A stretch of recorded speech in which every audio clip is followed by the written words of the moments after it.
Bharatiya Janata party की नकारात्मक विचारधारा, उनकी नकारात्मक सोच और कांग्रेस पार्टी की अपनी विचारधारा जो लोगों के जोड़ने की बात है, जो राहुल जी हमेशा बोलते हैं कि लोगों को जोड़ना, मोहब्बत से जोड़ना, प्रेम सद्भाव से जोड़ना, सब लोगों ने यही बात कही कि हम सब, जैसे पिछली बार चुनाव में, उस समय हम निस्संदेह ऑपोजिशन में थे,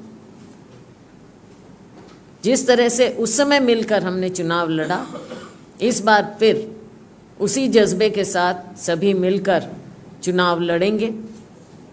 अध्यक्ष जी ने, माननीय खारगे जी ने अपने अनुभव के साथ हमारा मार्गदर्शन किया और उन्होंने बताया भी हमको कि आप इस तरह से चलिए आगे। और सबको उन्होंने, क्योंकि वो पहले भी इन्वॉल्व रहे हैं छत्तीसगढ़ से, तो सब बातों को समझते हुए उन्होंने पूरी बात कही कि आज के दिन हमारे पास जो संविधान है, हमारे लिए वो सर्वोपरि है, देश के लिए सर्वोपरि है, सारे समाज के लिए सर्वोपरि है, हर नागरिक के लिए सर्वोपरि है। अपने संविधान को हमने अपहोल्ड करना है, उसकी वैल्यूज़ को हमने अपहोल्ड करना है। और भारतीय जनता पार्टी के पास केवल धार्मिक बातों के और कुछ नहीं है, और धार्मिक बातों में लोगों को बरगलाने के सिवा इनका कोई एजेंडा नहीं है। हमारे पास जो एजेंडा है वो हमारे काम का और हमारी विचारधारा का है। ये बातें उन्होंने स्पष्ट रूप से बड़े अच्छे तरह से हमें गाइड किया। भारतीय जनता पार्टी की नकारात्मक विचारधारा, उनकी नकारात्मक सोच और कांग्रेस पार्टी की अपनी विचारधारा जो लोगों के जोड़ने की बात है, जो राहुल जी हमेशा बोलते हैं कि लोगों को जोड़ना, मोहब्बत से जोड़ना, प्रेम सद्भाव से जोड़ना, सब लोगों ने यही बात कही कि हम सब, जैसे पिछली बार चुनाव में, उस समय हम निस्संदेह ऑपोजिशन में थे,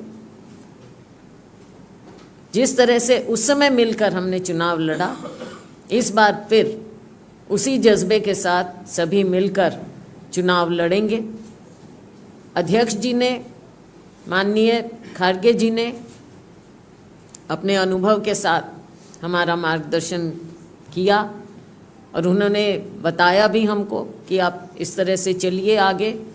और सबको उन्होंने, क्योंकि वो पहले भी इन्वॉल्व रहे हैं छत्तीसगढ़ से, तो सब बातों को समझते हुए उन्होंने पूरी बात कही कि आज के दिन हमारे पास जो संविधान है, हमारे लिए वो सर्वोपरि है, देश के लिए सर्वोपरि है, सारे समाज के लिए सर्वोपरि है, हर नागरिक के लिए सर्वोपरि है।